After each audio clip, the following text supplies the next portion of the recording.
Guys, deluded, YouTube's Lucas Torreira and all of them things. Your favourite YouTuber, I'm back again. Happy Friday, folks. Obviously, Fridays equals Q&A days. So yeah, sit back, relax quite simply while I answer you guys' questions. As usual, questions are there. Obviously, my handwriting is dead, but a couple late entries, so no one can say I don't wait and stuff like that. So yeah, if I've missed you out or you want me to answer your question, get in the comments with questions. Get in there with random questions as well for the random show, which you should see the video uploaded with this if I've done everything correctly. Without you, this thing can't go in it. No question is too stupid or no question is complex. It don't matter in it. So let's not waste any more time, man. Someone said, I don't know why I didn't put your username. Apologies, my guy. Very sorry about that. But you've asked for my opinion on Blade Brown's new track. Well, it's a banger, man. Blade, like Blade, you said your workers get 6 figures. Like, come invest in DG and that. Blade Brown, I mean, when Bags and Boxes 4 drops, he's a classic, innit? I mean, there's only a certain amount of rappers that can bring out certain stuff once in a while and you still take it in.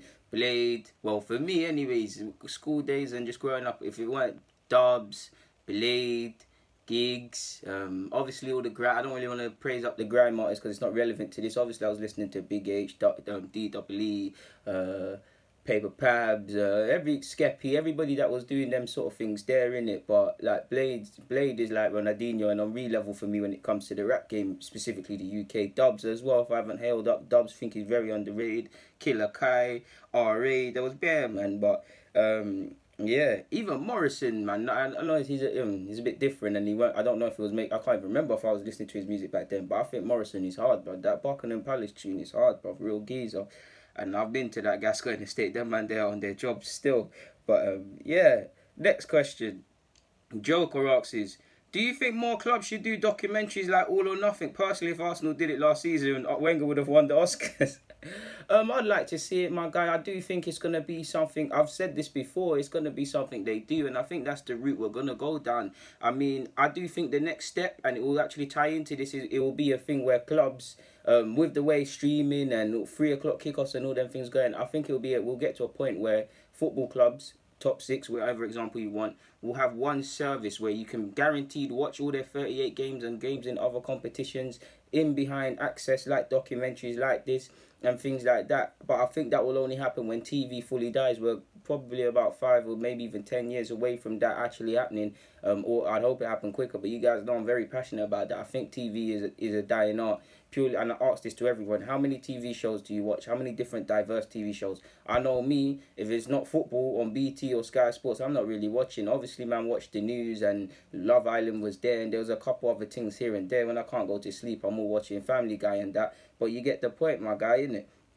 So yeah, Riyad's asked, aside from playing, what do you think is the best way to develop a better tactical understanding of football? Personally, my guy, which I like to do, watch a game again, or try and watch the game without watching the football. Watch the other team that's not in possession and keep doing the same, or watch players out of possession. Because what you do with a ball, whether it's training physically or tactically, makes all the difference without it. Obviously, at the end of the day, you got to kick the ball in the back of the net, but you get the point. So I'd say watch the game without actually watching the game. So just watch the movement of the players without the ball. Hopefully that answers your question.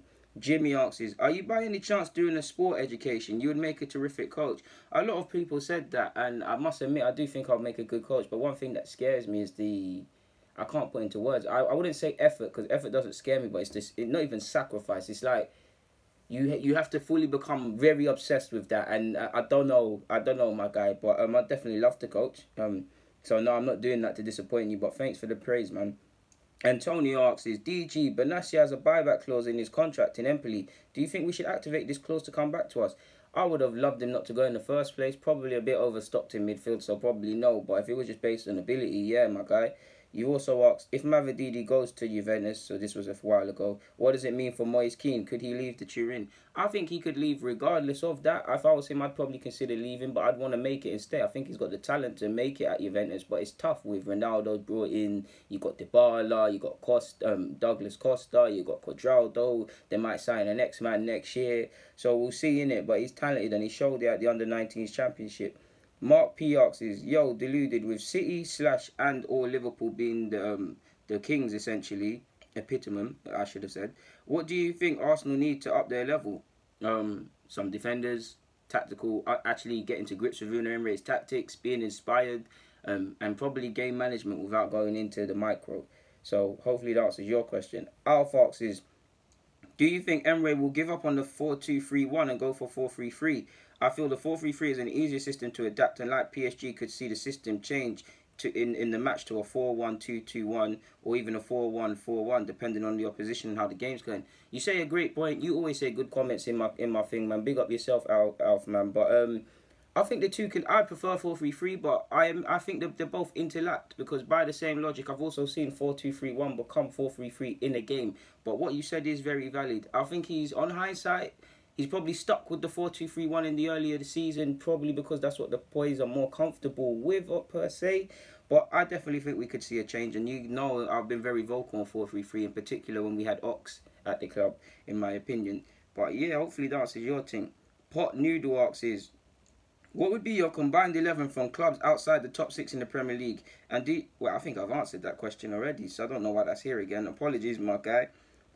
Someone's asked me, why would you not go to Italy, Deluded? I would love to go to Italy. It's a lovely country and things like that. And I don't believe in listening to anyone else's reports. But sadly, people from my reality that have been there, they've had a good time. But there's also been certain incidences. So it's hard enough being a certain somebody in London, let alone go in other countries. So I mean, yeah, this is why typically, if it's not a Caribbean thing, man, not really on it. But yeah, main man Ubox is 3-4-3. Sorry, it could work. So you've asked me my opinions on that, and you've listed your players. I'm so sure I had your 11 there. Apologies for that, my guy. But 3-4-3, I suppose it could work. It would be a way of getting Aubameyang, Lacazette, and all their man into the system. But you're probably asking for a lot of the midfielders, and I don't feel we're tactically on point. Obviously, the wingers, you can go with wingers or you can go with fullbacks. It could work, but the team would need to have a better understanding of defending and game management and all of that to work, because you'd see our in my opinion, our defense would become outnumbered. But that's a great way of looking at it, and I've definitely considered that, to be honest. Ramus asks, my guy, apologies for messing up your name. In terms of technical ability, where do you rank Bernardo Silva among the other attacking mids for the in the Premier League? For me, he's top 3. Well, I mean, if we're not going to be technical and we're just looking at creative sparks in the team, or regardless of if they play on the flanks or the 10 or wherever, if they're the most creative spark in their team or charged with being creative, then I can't really argue. I think Bernardo's got the talent to become the best 10 in the Prem, possibly the world, in the same way I think Sane can become the best player in the Premier League if the man there develop. But he probably is top 3. Let me think. The ones that come to my head, I know he's not exactly a 10, but you get what I mean. I'd probably say Hazard, Kevin, David Silva, like you said, Bernardo. Regardless of Ozil not being at it or not, let's not gas it. Ozil's there. Who else is there? There's not really anyone else, really. So I'd probably say, give or take, they'd probably be my 5. So yeah, definitely. Again, Hazard don't really count, but Hazard would be there. Probably Hazard, Kevin, and Bernardo. I can't really be screaming Ozil on the current form he's in, but you guys know my opinion, did it? Hopefully that answers your thing. JP asks, do you believe Emery should be given 3/4 windows to build a side which suits his style, rather than adapting to the squad and being more flexible like United in 2012-13? Well, it's slightly different. I believe I've spoken with you about this in DMs and stuff, not in a funny boy thing. But I think he should be given time. But I think it's a bit of both. Like, if these players are clearly, some of these players are not good enough, so we have to give him time. But I do think he does have to adapt and try and get the best out of a couple players, to be honest with you. So it's a bit of both. You can't just have new. And it's about, again, I know it's his first season, but it's about what we see from him to really, if we're going to have confidence to think in the next 3 or 4 windows, can he improve it? And when you say 3 or 4 windows, what do you think? Because what's your thinking behind that? Because if it's January, yeah, we signed Lacazette, Aubameyang in January, and Alexis and Mkhitaryan departed the club. Well, Lacazette weren't signed, but you get the point. A lot of movement's been happening by Arsenal standards in January. You could say it's a busy window, but for me, when you say 3-4, I'm thinking of summers, and that's obviously going to be years, so I'm not too sure, but that's a great question. Reece asks, do you see Reece Nelson, ironically, being a starter next season? I'd love him to start now, to be fair with you, but it's all up to him how far he wants to go. You've also asked me, do you like what you've seen from him so far? Oh no, I've messed up. Do you like what you've seen from Emery so far? I believe that's said. And what's his most important player? It's too early. I like what I saw in pre-season. And in regards to his most important player, I'd probably say it's Guendouzi, to be fair. But it depends what you look at it. Because by the same logic, tactically, he wants to play out from the back. So you could, by that same logic, say it's the keeper. You could say it's the defenders. You could say because he likes to press and have pragmatists on the pitch. You could say it's Aubameyang and Lacazette if they play. You could actually say it's Ramsey by that same logic. So we'll probably have to see a bit more. A part of me wants to say Torreira when he comes in, but we'll have to see, my guy. Yeah, so it depends how you look at it. Dylan's asked, how did you feel about your first game at Arsenal? I felt like I belonged, my guy, and there was a time where I wasn't feeling like myself as an individual, and I don't want to say depressed because there's people going through some mad stuff, but I was spending more money than I really and truly could afford to go and watch Arsenal just to feel part of something. It gave me a feeling that sadly my friends and family at the time, I didn't feel I could get from them, not because they did anything wrong, it's just I couldn't explain it. Like, football means something deeper to me. I was going to games an hour before kickoff when the stadium's empty just to sit there, to be honest with you. So I'd say that's what I felt, to be fair with you, if I'm completely honest. Finally, Tariq's got 2 questions. Another one of my guys. Shout out to you each and every time. Make sure you check out his Instagram if he puts that in the comments.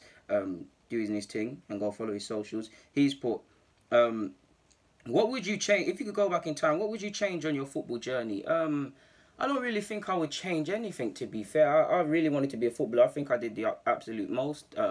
I can't make myself stronger, bigger, faster. Maybe there's always more you could have done. Maybe I should have applied to clubs. There's no shame in that. I thought that was a great shame. I saw people doing that. Maybe I should have applied to clubs, stood outside.